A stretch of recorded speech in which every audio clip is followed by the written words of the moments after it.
Father, well, one of the reasons why we brought you in is I was watching kanina Gretchen Ho's story. She's of course in the Vatican, but she's on the way to The Hague right now. She also interviewed you, and yun nga, you're one of those who were instrumental in bringing together and as well ensuring the safety of key witnesses doon sa ICC case against the former president. And Sino? Right now, are we allowed to talk about the particulars? Father, is it okay if I mention the names? Well, actually, binanggit naman ni Gretchen kanina already. Particularly Hindi na naman sikreto yan, yung si Edgar Matubato. si Las Cañas and Matabato. And you're now in Europe now. You're in Europe now, but of course not because of the ICC in particular or specifically. However, yun nga, the former president's on the way there. Should be arriving there by tomorrow.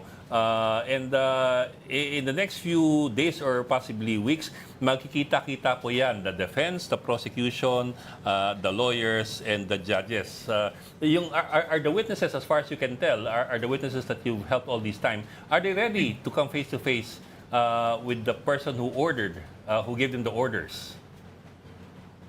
Sa pagkakausap namin noon, yun talagang inaasahan nila, hintay ng pagkakataon.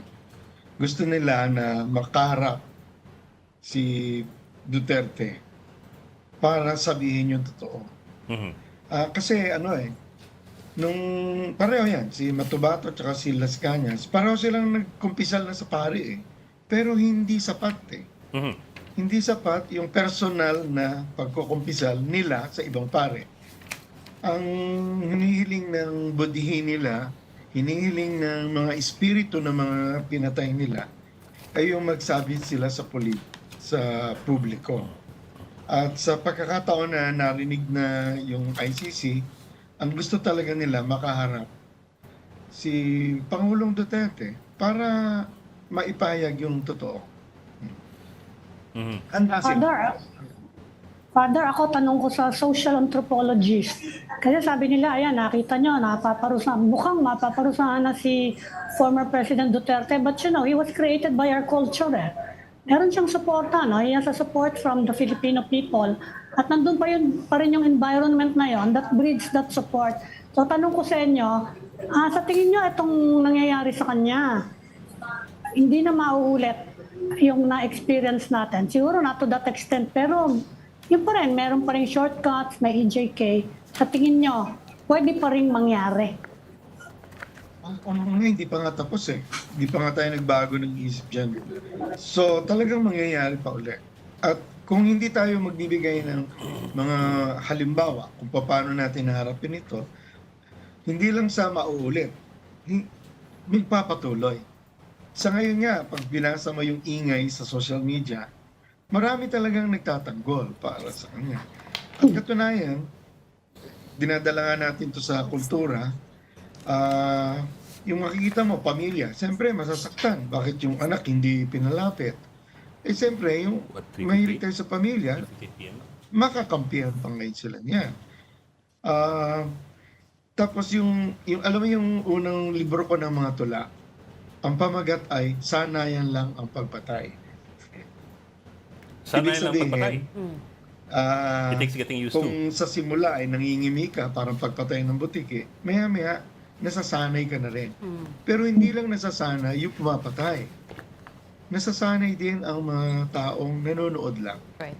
Father, Kaya nga palagi kong inuulit-ulit, lahat tayo may dugo sa kamay. Pwedeng scapegoat natin, isisihin natin ang isang Duterte, pero yung 30,000 pinatay, hindi naman siya ang kumalabit ng gatilyo eh. Marami siyang napaniwala na iyon yung pamamaraan ng paglilinis ng lipunan. At maraming pumalakpak. Kasama na rin dyan yung mga tagapangalaga ng kultura natin. Nasaan ang simbahan? Nasaan ang Department of Education? Pati ang surian ng wikang pambansa, nasaan? Bakit pag nagmumura, okay lang? Tigagawa lang ba tayo ng diksyonaryo? Ngayon, malaking bahagi yung media. Kasi yung media yung laging nakapasok sa mata at saka sa tenga ng tao. Right. Kaya kung hindi rin maingat yung media, tayo, tagapagpalaganap ng ganyang pananaw. Right. Father, sorry to interrupt. We just have a bit of breaking news. So yung plane, nakaalis na from Dubai. I think you should refresh. 3:58, I-refresh mo yung page. Actually, The- nung nag-uusap kayo, nakikinig ako, alam ko lumipad na uli yung reply. Ay. Yes. So PRC 5129. 5219 departed Dubai 11:58 a.m. local time, which is about 3:58 p.m. our time. So arriving ano oras? Close to 11 p.m. our time siguro. Yung pagdating ko rito, yan. Oh. 3:58. Sukat ko eh. Sakto. Sakto. Arriving at 11 a.m. Rotterdam time plus 7 hours. So around 11 p.m. Should be tonight our time. No, 11 a.m. arrival sa Rotterdam plus 7 hours. So Mga 6. 6. Tomorrow. 6 Yes. natin. Yeah. But anyways, nakaalis na yung plane from Dubai. Looks like naayos na yung paperwork. Just a few hours of nakapag-duty delay. free na. They are on their way to So, Rotterdam. hindi ko na right now. kinakailangan ipadala yung sarili kong jet. Yung Baka jet, pinadala mo na. Hindi. Nakalis na eh. ang kasana ako eh. Okay, sige. Father, sorry, Father. Sorry, Father. Magulo yung Yes. mga kasama natin. Anyway, breaking news. Nakaalis na yung plane from Dubai. So, ano yung tanong mo? Oh. Nabitin tayo doon. No, I wanted to come back to yung kay Matubato and Las Cañas and their testimonies. Are we expecting na magte-testify sila mismo? Have they been formally invited? And who else do we know is going to be part of the witness stand? Or dagdag doon sa tanong ni Reg, Father, paano ba yung alam niyong proseso dyan? Paano, kahit nandiyan kayo sa Italy, ay madalas kayong dumalaw sa ICC pag meron silang mga assembleya, meron silang mga gathering. So, based dyan, alam niyo ba kung ano magiging proseso dyan? Well, hindi po naman ako eksperto sa mga detalye. Pero ang importante, merong abogado ang prosecutor, ang prosecution. May abogado ang biktima. Meron yung akusado, meron ding abogado. Pero ang maganda dito, may iba pang abogado yung mga biktima. Yung Okay. counsel, katulad ni Conti, Attorney Conti. Oo. Ngayon, sino ang pwedeng mag-abogado para sa mga biktima? I-accredit pa yan. Hindi porke abogado ako o nag-aral ako ng international law, pwede na. Merong mga screening pa yan. Yan ang pinag-uusapan din yan sa coalition ng mga NGO na nagtatrabaho sa ICC. Meron daw mga screening pa yan. Kaya nga yung iba, mga international lawyers, nagvo-volunteer din na tumulong. Hindi naman volunteer, babayaran mo rin yun. Ganon. Kasi alam nila yung pasikot-sikot. Ang So, alam Father, ko, si Sara Duterte papunta doon para makipag-usap din sabi niya, sa mga lawyers. Palagi ko kukuha rin sila ng international lawyers na accredited. Kung walang Ngayon, makuha... kung meron tayong abogado, meron mga Pilipino, meron naman, na tutulong yan sa pagproseso, paghahanda. Siguro in cooperation with the accredited lawyers. The question everyone asks, Boca, what about Harry Roque? Harry Roque Yun is yung tatanong ko eh. Kung Oh. sakaling walang abogado na accredited sila digong, pwede ba silang bigyan ng abogado ng ICC? No? Katulad na nangyayari sa mga developed countries. Kung wala kang abogado, the state will provide for your lawyers. Or kahit dito, yung PAO. Public Attorney's Office. Diba?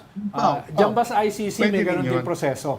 Kung sakali, paano, ang alam meron- ko, ang accredited lang sa mga Duterte lawyers ay si Harry Roque. Pugante rin siya ngayon. No? Kaya baka hindi siya makapunta kaagad dyan. He will Or- dispute that. Or kung Hindi- pupunta hindi daw siya dyan, fugitive. baka siya ma-extradite kung sasampahan siya ng kaso rito. So, kung wala, halimbawa... Pagkakaintindi ko, pwede rin yun. Oo. Sa pagkakaintindi ko, pwede sila mag-supply. But that'll be interesting, Eh, if yung Harry aso- appears there. Oo. Father, follow up ko lang dun sa question ko ha. Kasi yung grupo niya, No Peace Without Justice, Ayun na, umpisahan na kay Rodrigo Duterte. Sa tingin nyo, gaano kalawak dapat ang accountability dito sa mga pagpatay na to? Libo-libo yan namatay na yan eh. Sa tingin nyo, hanggang saan titigil dapat yung paghanap ng hustisya? At what level? Hindi ko, ang sakop niyan ay yung mga pinakamatataas. Hindi naman yung mga ordinaryong polis na kumalabit ng gatilyo. Yun talagang pinakamataas. Kasi ang hinahanap nating krimen dito ay sistematiko. Malawakan, sistematiko. Ibig sabihin, ang may punong koporal ng sistematiko at malawakang krimen, yun ang mga pananagutan. So yung mga sumusunod lang, hindi sila yon.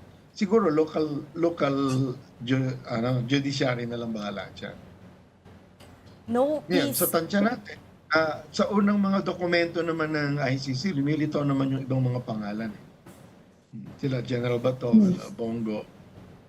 Ngayon, nung lumitaw yung isang dokumento ng ICC na sinasabi na ang simula ng investigasyon ay 2011, sabi ko, damay ang anak.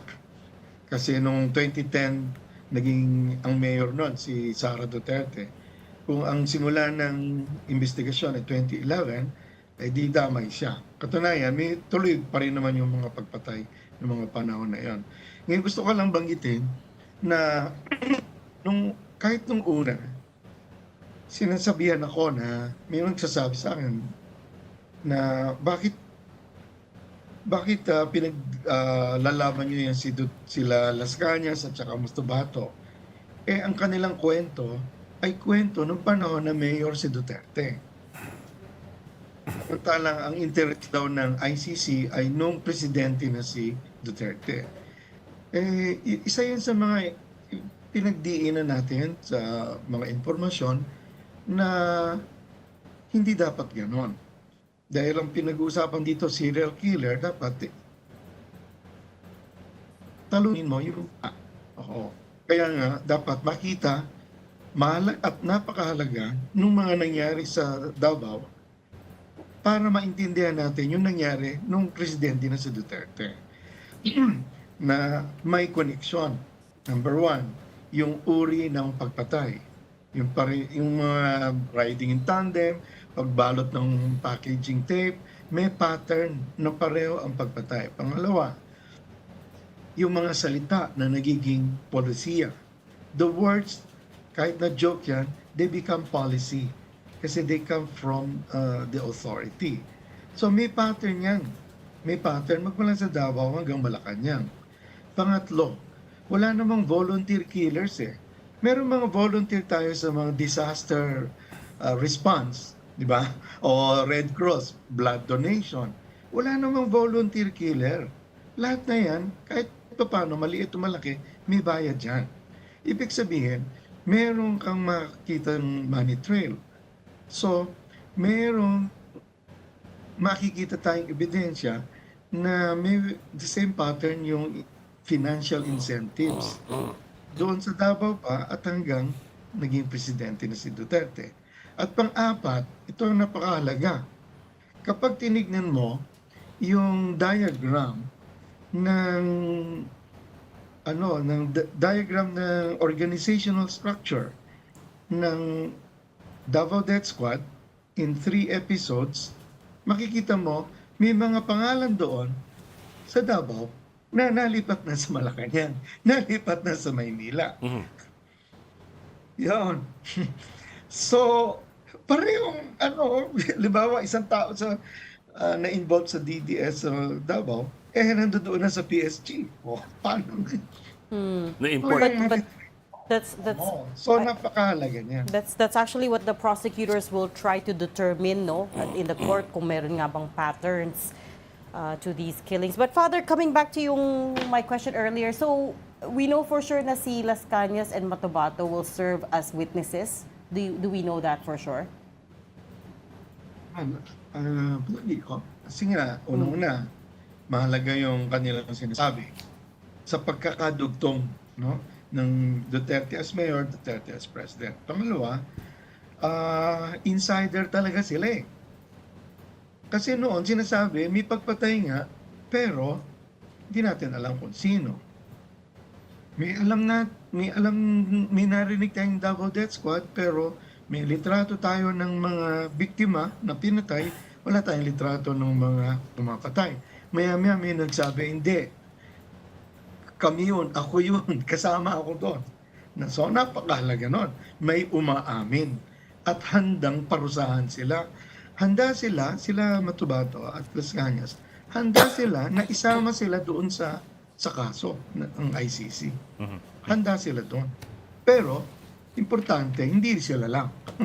Kailangan yung promotor ay managot talaga. Oo. So, handa sila. Ngayon, meron pa bang iba? Siyempre, ang mas nakakaalam yan, ICC lang. Pero, meron pang iba.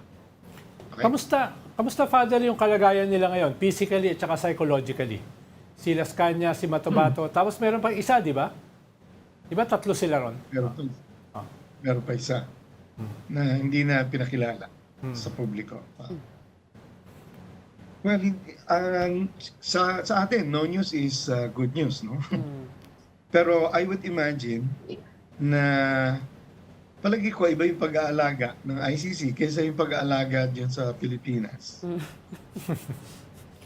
Okay. Kasi dahil nasa ibang bansa sila, iba yung lingwahe, iba yung pagkain. I would imagine, siyempre may lungkot, lalo na nung wala pa tong aresto, parang hindi mo alam kung hanggang kailan sila magtatago, hanggang kailan sila kukupkupin. Ang hirap nun.